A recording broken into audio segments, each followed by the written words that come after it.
Hello, week 7. We are so close to being done. This is Keely Simpson. This is my persuasive speech, and my topic or my title is why we should limit our child's screen time.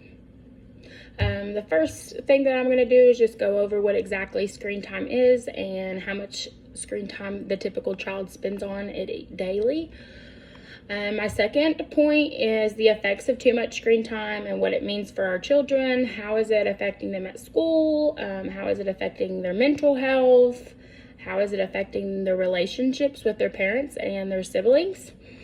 How are our tablet-dependent children acting when there is no screen time? So when they're at school, when they're at the babysitters, when they're in tutoring, when they're at vacation Bible school. So all of the way that screen time can affect all those things. And the third point is going to be the effects of screen time if used correctly and restricted for age appropriate. And then we'll wrap it up with the conclusion, what screen time is and how it affects everyone. So, what is screen time? Webster Dictionary defines screen time as time spent watching television, playing a video game, or using an electronic device with a screen, such as a smartphone or a tablet. According to Common Sense Media, teens spend an average of 7 hours and 22 minutes on screens every day, and that does not even include the computer time or the time that children spend researching for school. So that is absolutely insane to me. There's only 24 hours in a day. A child probably spends about 12 of those hours awake, and 7 hours they are spending on a screen. So what are they missing? What in the world around them are they missing while they've got their faces in those screens? And do we truly know what our children are even looking at on those screens? So whether it's social media, it's YouTube, it's the songs that they're listening to, how do we truly know that they are viewing the things that they're supposed to be viewing? Do we have restrictions on their tablets and their phones? So that means, are we just handing our 6-year-old child a tablet every day? Or do we have time limits set on those? Do we have kids' YouTube on there and still have restrictions what they can and can't see, how long that they can be on there? No tablets after 8 o'clock. So personally, with my little girl, I did buy a tablet that had lots of restrictions. She wasn't the happiest about it at first, but I could download an app on my end, and I had to approve every app that was downloaded. I had to approve every movie that she watched on Netflix, and I know this seems very, very crazy that as a parent I had to do all that, but the world that we live in today is not the world that they lived in back then. You have to be very careful. You have to watch your children.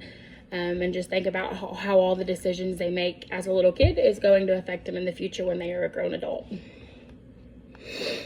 And have we actually had those conversations with our kids about, hey, so these are the fears that are on the internet. The people that you think that you're talking to may not be the people that they say that they are. The friends that you're talking to on those video games may not even be a kid at all.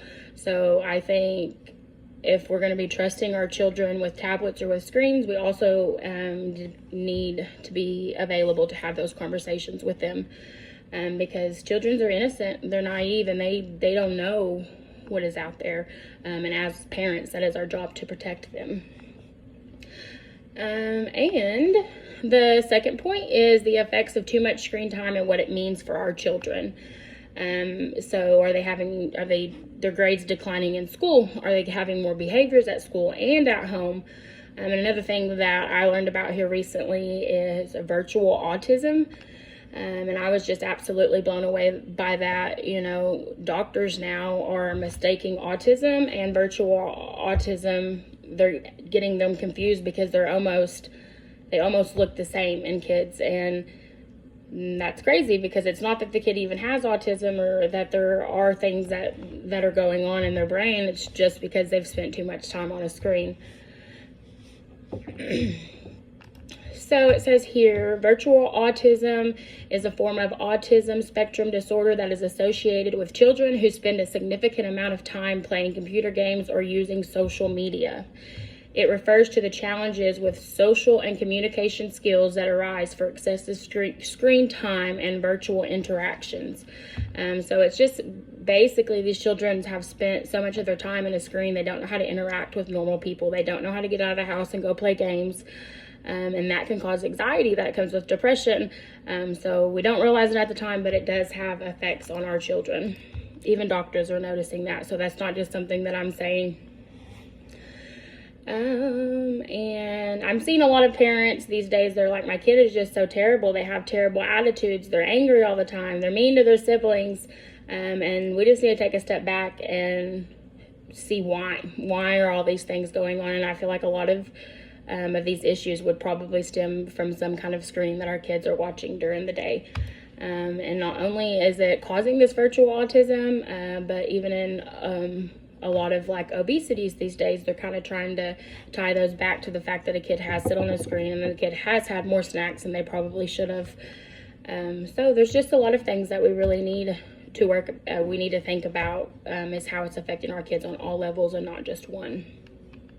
Effects of screen time, if used correctly in the right amount and restricted for correct ages.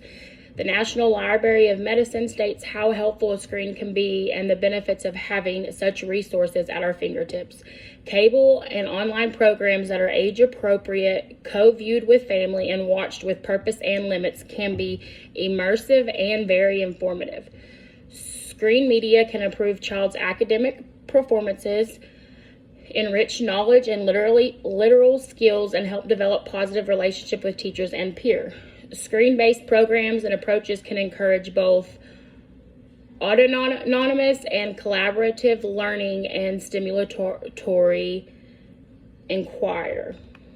So there's many things that a kid can learn from a tablet. So I'm not here to tell you that all things are bad, because there are so many positives if used in the right amount. You know, in school they do use tablets. They use games to help them learn how to spell, help them learn how to read. So there are positives to it. We just as parents just need to learn when to put restrictions, and when to say no, and when to put it away and spend time with family and get out and have fun. This is my persuasive speech. I hope you guys found it informative. Have a great week.